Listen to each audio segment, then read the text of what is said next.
Donnons la parole à Son Excellence Ariel Henry, Premier ministre de la République d'Haïti.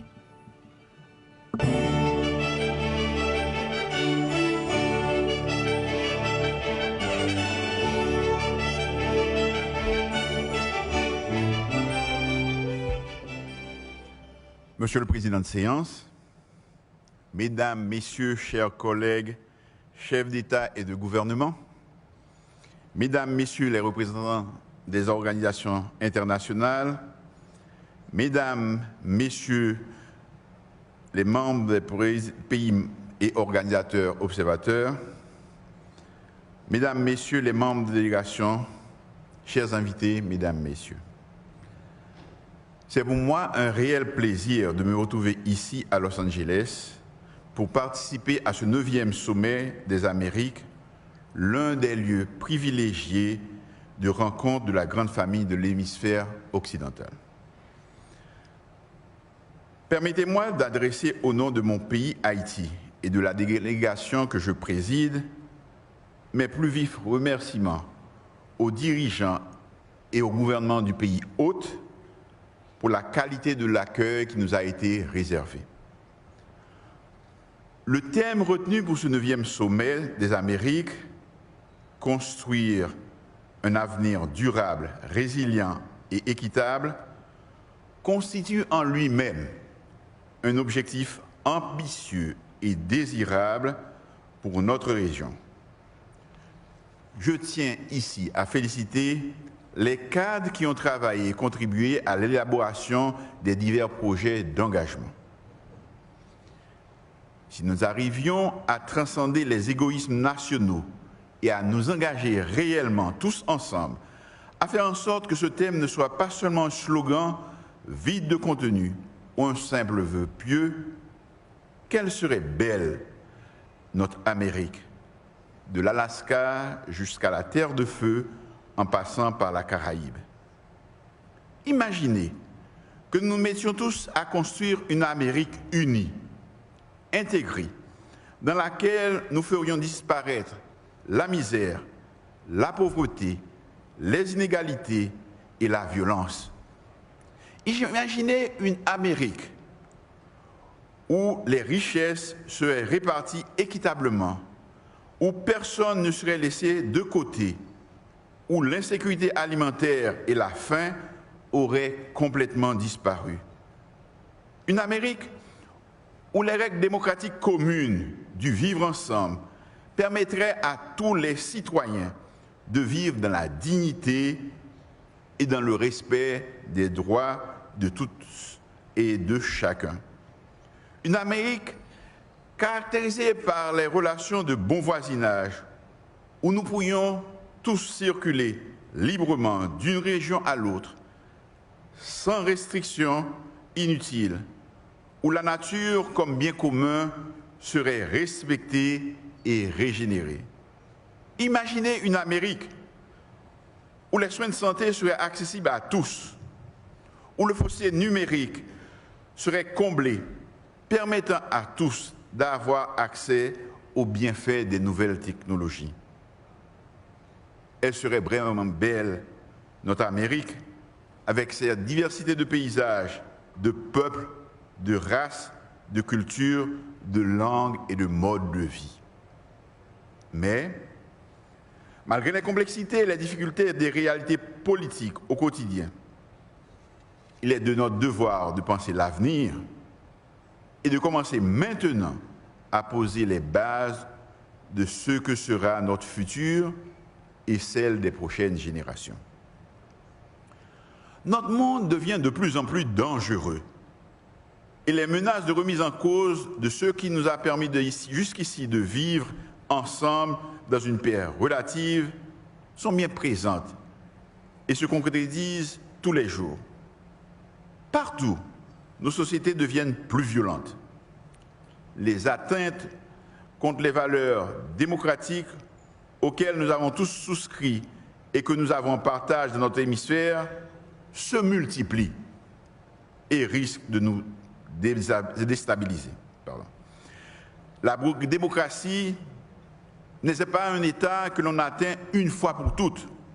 C'est une construction permanente. C'est un combat quotidien. Il nous incombe de la défendre et de la renforcer. Monsieur le Président de séance, chers collègues, j'en parle avec d'autant plus de conviction que j'ai la lourde responsabilité de diriger un pays qui a fait l'histoire. Un pays construit par des pères fondateurs qui ont combattu pour que tous les hommes naissent effectivement libres et égaux en droit, quelle que soit leur race. Je parle de démocratie, je parle de construction de l'avenir, parce que dans mon pays, la démocratie a reculé et que l'avenir paraît sombre et le restera si nous ne faisons rien pour poser aujourd'hui les bases pour un lendemain meilleur. Vous le savez tous, le président de la République, qui m'a nommé Premier ministre, a été odieusement assassiné au lendemain de ma nomination.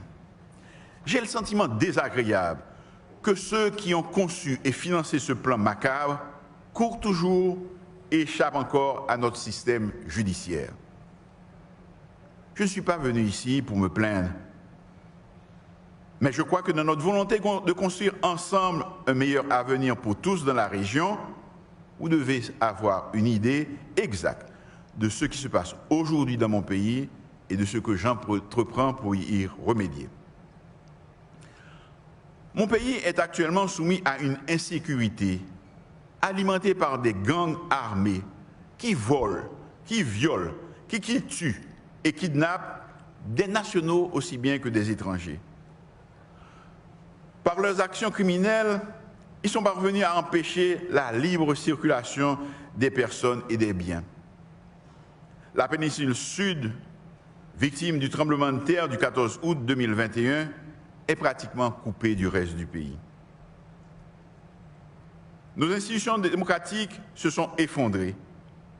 Cela fera bientôt une année que depuis je suis à la tête d'un gouvernement de consensus issu d'un accord politique entre des forces politiques antagoniques et des secteurs de la société civile.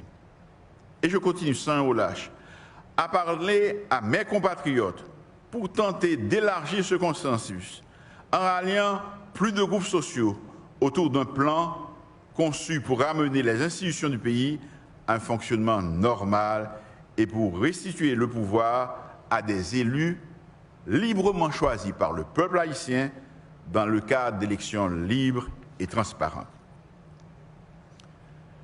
L'instabilité liée à une insécurité insupportable rend illusoire toute velléité de construire cet avenir durable, résilient et équitable.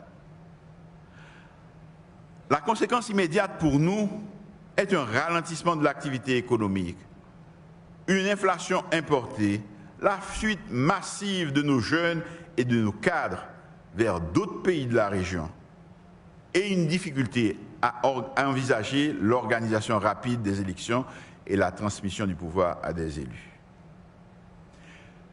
L'immigration illégale en provenance d'Haïti, qui affectait uniquement quelques pays limitrophes, s'est maintenant étendue à l'ensemble des pays du continent.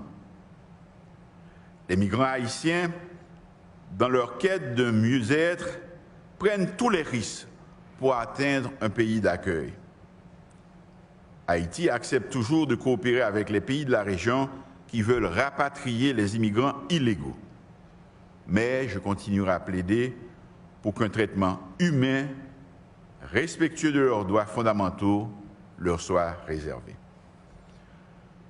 Je crois que l'accent doit être mis en particulier sur la recherche de solutions concrètes et durables aux problèmes qui poussent les migrants à partir de chez eux. En Haïti, ces problèmes ont pour nom la misère, le chômage, l'absence d'opportunités pour les jeunes, les inégalités, l'insécurité et l'instabilité politique. Ces phénomènes ne sont pas spécifiques à Haïti. Mon pays, comme d'autres dans la région, ont besoin d'investissements massifs, créateur d'emplois stables et se doit d'offrir à notre jeunesse et aux candidats à l'immigration illégale des opportunités et des raisons d'espérer un avenir meilleur. Ils en ont besoin pour fixer leurs citoyens et les faire retrouver l'envie de rester dans leur pays, pour y construire cet avenir et être heureux d'y vivre. C'est ce que j'appelle la sédentarisation des citoyens dans leur pays. Monsieur le Président de séance, chers collègues, pendant ce 9e sommet des Amériques, nous avons entendu beaucoup de propos encourageants et des promesses généreuses. J'ai la conviction qu'en dépit d'une conjoncture difficile, le pessimisme de l'intelligence doit céder la place à l'optimisme de la volonté. Haïti croit qu'il est de notre intérêt dans cet hémisphère de tout faire pour tenir nos promesses et qu'ensemble, nous pouvons effectivement construire un avenir durable, résilient et équitable. Je vous remercie.